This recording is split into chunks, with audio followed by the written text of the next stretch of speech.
Et si vous preniez une autostoppeuse, et qu'elle vous entraînait dans une tombe aquatique, vouant jusqu'à votre dernier souffle? C'est là que commence notre histoire, et ça va vite devenir très effrayant. Que feriez-vous si une mariée noyée vous marquait comme son époux, et vous noyait dans son ruisseau, vêtu de son costume de mariage des années 1940, un an après avoir cru lui avoir échappé? C'était une nuit d'orage en juillet 2025. Mark et Sarah Harper, un couple dans la trentaine, étaient en plein road trip à travers les États-Unis, de la Californie à l'Ohio. Leur vieille Honda Civic était chargée de matériel de camping, de snacks et d'une dashcam installée pour filmer leur voyage sur la route 50, surnommée la route la plus solitaire du Nevada. La pluie tombait sans relâche depuis des heures, les essuie-glaces luttaient pour suivre, le désert autour d'eux n'était qu'un vide obscur, l'autoroute une bande luisante d'asphalte s'étirant dans la nuit, l'air chargé de l'odeur de la pluie et de la boue, le tonnerre grondant au loin comme un avertissement. Mark serrait le volant, ses jointures blanches, ses cheveux noirs humides de sueur, sa mâchoire carrée crispée, tandis que Sarah somnolait sur le siège passager, ses cheveux blonds cachés sous une capuche, la radio diffusant de vieilles chansons country. Ce voyage devait réparer les fissures de leur mariage après une année de disputes et d'éloignement. Vers 1 heure du matin, la pluie se calma, les nuages s'écartant pour laisser entrevoir un mince rayon de lune. Alors qu'il prenait un virage serré, ils la virent une femme pâle, debout au bord de la route, sa robe blanche trempée et collée à son corps squelettique, ses pieds nus saignant sur l'asphalte, ses bras levés dans un geste suppliant d'autostoppeuse, son visage caché sous une masse de cheveux mouillés et emmêlés. Sa robe dégoulinait d'eau bien que la pluie se soit arrêtée depuis des heures, le désert était silencieux, sauf pour le drip-drip sinistre de ses vêtements, l'air autour d'elle glacial, sa présence une ombre qui fit frissonner Mark, son souffle formant des nuages dans le froid soudain. Sarah se réveilla en sursaut, sa voix tremblante. « Mark, elle a l'air bizarre. » La femme avança en titubant, ses pieds ensanglantés laissant des empreintes qui luisaient comme de l'huile. Sa voix n'était qu'un murmure. « S'il vous plaît. J'ai juste besoin d'un lift jusqu'à la prochaine ville. » Pourquoi était-elle pieds nus et en sang? Et comment sa robe pouvait-elle encore dégouliner alors que l'orage était fini depuis des heures? L'instinct de Mark lui hurlait de continuer, mais le cœur tendre de Sarah l'emporta. « Elle est blessée. On ne peut pas la laisser ici. » Mark déverrouilla la porte à contre-cœur. La femme s'installa à l'arrière, la température dans la voiture chuta de 20 degrés. Sa robe trempée laissa une flaque sur le siège. Une odeur de terre humide et de quelque chose de rance, comme un sous-sol inondé mêlé à des fleurs pourries, remplit l'air. Sa respiration était faible et rauque, ses cheveux dégoulinaient sur le sol. Les empreintes sanglantes semblaient s'infiltrer dans le tapis comme si elles étaient vivantes. Ses mains étaient posées sur ses genoux, ses ongles ébréchés et jaunis, sa peau pâle comme la mort. Sa présence était un poids qui écrasait leur poitrine. La dashcam enregistrait chaque seconde, son objectif s'embuait dans le froid. L'ombre de la femme s'étirait anormalement dans la lumière faible. Elle ne parlait pas, fixant juste la fenêtre, sa tête penchée à un angle étrange, sa respiration un râle humide. La radio grésilla, la chanson country fut remplacée par un bulletin d'information des années 1940. La mariée locale Marie-Hélène s'est noyée dans une inondation du ruisseau près de la route 50, l'époux disparu, présumé mort. La voix était vieille et métallique, la statique sifflait comme des chuchotements. Le bulletin s'estompa, l'air devint glacial, le souffle de Sarah formait des nuages épais. La femme fredonnait une marche nuptiale, lentement, tristement. Le froid mordait la nuque de Mark, la dashcam capturait ce fredonnement, l'arrière de la voiture n'était qu'un vide d'ombre. La présence de la femme devenait une terreur grandissante, son chant résonnait comme une complainte, l'air était si froid que leurs dents claquaient, les vitres s'embuaient, le givre grimpait sur le verre, l'odeur de décomposition s'intensifiait. La radio grésilla à nouveau, le bulletin revint, le corps de Marie-Hélène retrouvé dans le ruisseau, son époux toujours introuvable. Le fredonnement de la femme épousait le rythme, ses mains pâles tressaillirent, ses ongles griffèrent sa robe, le froid était un linceul, l'autoroute un piège, la marche nuptiale une malédiction. Que était-ce que ce bulletin? Et pourquoi l'autostoppeuse fredonnait-elle une chanson de mariage? Était-elle Marie-Hélène, la mariée noyée? Le trajet se transforma en cauchemar. L'autoroute s'étirait dans l'obscurité, la femme silencieuse sauf pour son fredonnement obsédant, la marche nuptiale en boucle, l'air si froid que les doigts de Mark s'engourdissaient sur le volant. Sarah serra sa veste, chuchotant. « Elle me fait peur, Mark. » La radio grésilla encore, recherche toujours en cours pour l'époux de Marie-Hélène, dernièrement vu près de la route 50, cheveux noirs, carrure forte. La description correspondait à Mark. La statique coupa la voix, le fredonnement de la femme devint plus fort, sa tête pencha davantage, ses cheveux dégoulinaient plus vite, La température chuta, le givre s'étala sur le tableau de bord, la dashcam bugua, le rétroviseur refléta l'arrière vide. Pourtant, Marc jurait qu'elle était là, sa robe trempée, sa respiration rauque, l'odeur de pourriture les étouffait. Des mains froides lui effleurèrent la nuque, un murmure à son oreille. « Tu lui ressembles !» Le fredonnement devint un cri, la radio hurlait, l'air gela, Sarah halta. « Marc, elle n'est pas là !» Marc vérifia le rétroviseur, son cœur battant à tout rompre, le siège était vide. La dashcam le confirmait. Mais il la sentait, un poids sur son épaule, une main froide caressant ses cheveux, la marche nuptiale résonnant dans son crâne, le bulletin en boucle, l'époux disparu. Route 50. Le murmure de la femme grandissait, « Il m'a abandonné. Toi, tu ne partiras pas. » Les mains froides se resserrèrent, l'air était un tombeau, l'autoroute une prison, la dashcam capturait la terreur de Marc, le siège arrière vide, le toucher invisible, la marche nuptiale un glas, l'ombre du ruisseau planant dans leurs esprits. Comment le rétroviseur pouvait-il montrer un siège vide? Et qui était celui dont elle parlait? Marc était-il son époux réincarné, sa cible sur cette route solitaire? 1 heure plus tard, ils atteignirent une station-service, l'enseigne au néon crépitait, le parking était désert, le désert silencieux sauf pour le léger fredonnement de la marche nuptiale flottant dans l'air. Le froid collait à leur peau, la dashcam enregistrait toujours, son objectif embué de givre. Marc se gara, ses mains tremblantes. Sarah se retourna, elle est partie. L'arrière était vide, mais le siège trempé, les empreintes sanglantes menant de la voiture à un ruisseau proche. L'eau était sombre et immobile, l'air chargé de l'odeur de décomposition, les empreintes luisaient comme de l'huile. La dashcam filmait leur tracé, le rétroviseur vide, la radio silencieuse, la marche nuptiale disparue, le froid un souvenir. Le ruisseau, une ombre qui semblait ondoyer avec intention.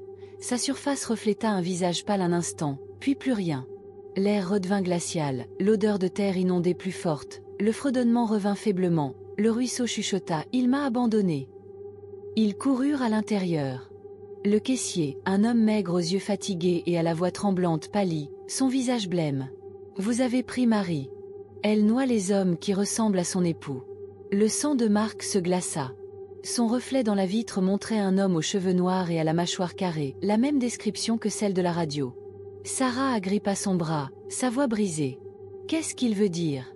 Le caissier pointa le ruisseau, son chuchotement un avertissement. « Elle hante cette route depuis 1942, attirant les hommes vers leur mort, cheveux noirs, carrure forte, comme lui. » Sarah fouilla la voiture, ses mains tremblantes, trouvant une alliance de 1942 sur le siège arrière. Le métal était froid comme la glace, l'air gela, l'eau du ruisseau ondula, la dashcam captura l'alliance, les empreintes, le siège vide, la marche nuptiale résonnant dans leurs esprits. L'avertissement du caissier était une malédiction, le fredonnement s'amplifia, l'ombre du ruisseau s'assombrit, le visage pâle dans l'eau sourit, ses dents en aiguille brillèrent, sa voix un sifflement « Tu ne me quitteras pas ». Qui était Marie? Et pourquoi avait-elle laissé une alliance aux initiales de Marc MH? Pour Marc Harper? Le marquait-elle pour son ruisseau? La station-service disparut derrière eux, l'autoroute s'étira dans la nuit, l'alliance brûlait dans la poche de Sarah, la dashcam enregistrait. L'air était lourd, le froid revenait, l'odeur de terre inondée persistait, le ruisseau une ombre dans leurs esprits. Les mots du caissier résonnaient. Elle noie les hommes qui ressemblent à son époux. Marc conduisait, ses mains serrées, Sarah silencieuse, la radio grésillait, le bulletin des années 1940 revenait, l'époux toujours introuvable, le corps de Marie-Hélène retrouvé dans le ruisseau. La statique sifflait, la marche nuptiale recommença, le froid mordit, la dashcam montrait le siège arrière vide, le rétroviseur bugua, le visage pâle de la femme apparut, ses dents en aiguille brillèrent, ses yeux noirs, ses mains tendues. L'air gela, les vitres s'embuèrent, le givre grimpa, l'eau due.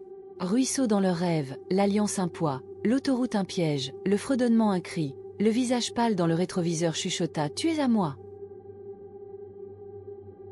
Ils s'arrêtèrent dans un motel, l'alliance sur la table de nuit, la dashcam filmait la chambre, l'air froid, l'odeur de décomposition partout, le fredonnement résonnait, l'ombre du ruisseau grandissait, la marche nuptiale une complainte, le visage pâle à la fenêtre, ses dents en aiguille souriant, ses mains griffant le verre, sa voix un sifflement « Il m'a abandonné, toi, tu ne partiras pas !» Marc se réveilla en suffoquant, de l'eau emplissant ses poumons, ses vêtements trempés, son cri résonna. Sarah le secoua, son visage pâle. « Tu étais en train de te noyer. » L'Alliance brillait faiblement, l'air gela, l'odeur de terre inondée les étouffa. La dashcam montrait Marc se débattant, le siège arrière vide, le fredonnement de la femme faible, l'ombre du ruisseau s'étendait, la marche nuptiale une menace, le visage pâle dans le coin de la chambre, ses dents en aiguille brillant, ses mains tendues, les mains froides caressant les cheveux de Marc, le rétroviseur buga, le ruisseau appelait, le fredonnement un cri. L'Alliance une malédiction. Pourquoi Marc rêvait-il de noyade? Et que lui faisait l'Alliance? Marie l'avait-elle marqué pour sa tombe aquatique? Les cauchemars empirèrent. Chaque nuit, l'eau était plus profonde, le ruisseau plus clair, le visage de Marie dans les vagues, ses dents en aiguille mordant, ses mains tirant, son fredonnement un cri. Marc se réveillait trempé, ses vêtements alourdis par l'eau du ruisseau, ses poumons brûlants, ses cris résonnants. Sarah filmait tout, la dashcam capturait sa terreur, l'Alliance brillait plus fort, l'air gela, l'odeur de terre inondait partout, l'autoroute un souvenir, le motel une prison, la marche nuptiale résonnait, le rétroviseur buguait, le visage de la femme apparaissait, disparaissait, son chuchotement « Tu es à moi ». Les mains froides se resserraient, l'eau du ruisseau goûtait du plafond, le fredonnement un rugissement, le visage pâle dans l'ombre. Ses dents en aiguilles brillant, ses yeux noirs. Ses mains griffant, l'Alliance un phare, la dashcam montrait de l'air vide, le siège arrière trempé, les empreintes menant vers la route 50. L'avertissement du caissier était vrai, l'ombre du ruisseau un poids, le fredonnement un glas, le visage pâle dans le rétroviseur souriant, ses dents en aiguille plus acérées, sa voix un grognement « Tu ne me quitteras pas ». Ils revirent les images, la voix de Sarah tremblante. « Marc, elle n'a jamais été là, juste toi parlant à rien, quelque chose d'invisible te touchant. » La dashcam montrait Marc hochant la tête, souriant, ses cheveux bougeant comme si des mains les caressaient, le siège arrière vide, le rétroviseur ne reflétant rien, la radio hurlant, la marche nuptiale en boucle, l'air gelé, l'eau du ruisseau dans leurs esprits, l'Alliance brillant, le fredonnement de la femme une promesse, l'autoroute un piège, la noyade un destin, le visage pâle dans le coin, ses dents en aiguille brillant, ses mains tendues, les mains froides caressant la nuque de Marc, le fredonnement un cri, l'ombre du ruisseau plus sombre, la marche nuptiale une malédiction, les images un cauchemar, l'Alliance une condamnation à mort. Comment Marie les hantait-elle sans être vue? Et pourquoi Marc était-il la cible? Était-il condamné à être son époux pour l'éternité? Ils rentrèrent en Ohio, l'Alliance dans une boîte verrouillée, la dashcam enregistrait, les cauchemars suivaient, l'ombre du ruisseau grandissait, la marche nuptiale hantait, l'air froid, l'odeur de terre inondée persistait, l'autoroute un souvenir, le motel un cauchemar, les images une malédiction, le visage pâle dans l'ombre, ses dents en aiguille brillant, ses mains griffant, le fredonnement résonnant, l'eau du ruisseau goûtait, l'Alliance brillait, les mains froides caressaient les cheveux de Marc, le rétroviseur buguait, le visage de la femme apparaissait, ses yeux noirs, sa voix un sifflement « Tu es à moi ». Les rêves de Marc empirèrent. Le ruisseau plus profond, l'eau plus froide, les mains de Marie plus fortes, ses dents en aiguille mordant, son fredonnement un cri, ses hurlements réveillaient Sarah, ses vêtements trempés, ses poumons brûlants. L'Alliance brillait à travers la boîte, l'air gelé, l'odeur de décomposition partout. La dashcam capturait sa terreur, le visage pâle dans le coin, ses mains tendues, les mains froides se resserrant, l'ombre du ruisseau un vide, le fredonnement un rugissement. La marche nuptiale un glas. Les images un cauchemar, l'Alliance une malédiction, le visage pâle dans le rétroviseur souriant, ses dents en aiguille plus acérées, sa voix un grognement « Tu ne me quitteras pas ». Sarah brûla l'Alliance. Les flammes bleuirent, le fredonnement hurla, l'eau du ruisseau jaillit des murs, le visage pâle dans la fumée, ses dents en aiguille brillant, ses mains griffant, sa voix un sifflement « Tu ne peux pas t'échapper ». Les cauchemars s'arrêtèrent pendant un mois. Le fredonnement s'estompa, l'ombre du ruisseau recula, la marche nuptiale un souvenir, le visage pâle disparu, les mains froides absentes, le rétroviseur clair, les images un cauchemar, l'Alliance détruite, l'autoroute une terreur lointaine. Un an plus tard, Sarah retourna sur la route 50, ses mains tremblantes, le désert silencieux, le ruisseau immobile, la station-service abandonnée, le caissier parti depuis longtemps. La dashcam montrait leur dernier voyage, le siège arrière vide, les mains invisibles, l'Alliance brillant, la marche nuptiale s'estompant, le visage pâle dans l'ombre, ses dents en aiguille brillant, ses mains griffant, le fredonnement revenant, l'eau du ruisseau ondulant, l'air gelé, l'odeur de décomposition partout, la marche nuptiale résonnant, le visage pâle dans l'eau souriant, ses dents en aiguille plus acérées, sa voix un sifflement « Tu ne me quitteras pas ». La police retrouva le corps de Marc dans ce ruisseau, son visage pâle, ses poumons emplis d'eau, ses vêtements un costume de mariage des années 1940, l'Alliance de nouveau à son doigt, les initiales MH brillants, l'air gelé, l'odeur de terre inondée étouffante. Les images de la dashcam fuirent en ligne, les routiers chuchotaient, l'autoroute un cimetière, l'autostoppeuse une légende, la noyade un cycle, le ruisseau un piège, la marche nuptiale un avertissement, le visage pâle dans les images, ses dents en aiguille brillant, ses mains tendues, le fredonnement un cri, l'ombre du ruisseau éternel, l'alliance une malédiction, les images un cauchemar, le visage pâle dans l'ombre, ses dents en aiguille plus acérées, sa voix un grognement. Tu es à moi. Les voyageurs sur la route 50 jurent avoir vu une femme pâle en robe mouillée, pieds nus et saignants, son fredonnement résonnant, ses dents en aiguille brillant, ses mains tendues, son visage caché, le siège arrière vide, le rétroviseur bugant, le ruisseau appelant, l'alliance attendant, l'époux pris, le cycle sans fin, la route la plus solitaire vivante, pour toujours, le visage pâle dans l'ombre, ses dents en aiguille plus acérées, ses mains griffant, le fredonnement un glas, l'eau du ruisseau goûtant, la marche nuptiale une malédiction, les images un avertissement, l'alliance une condamnation à mort, le visage pâle dans l'eau souriant, ses dents en aiguille brillant, sa voix un sifflement, tu es le prochain. Marie cesserait-elle un jour de hanter la route 50? Ou était-elle toujours là, attendant le prochain homme qui ressemblerait à son époux, ses dents en aiguille prêtes, son ruisseau affamé?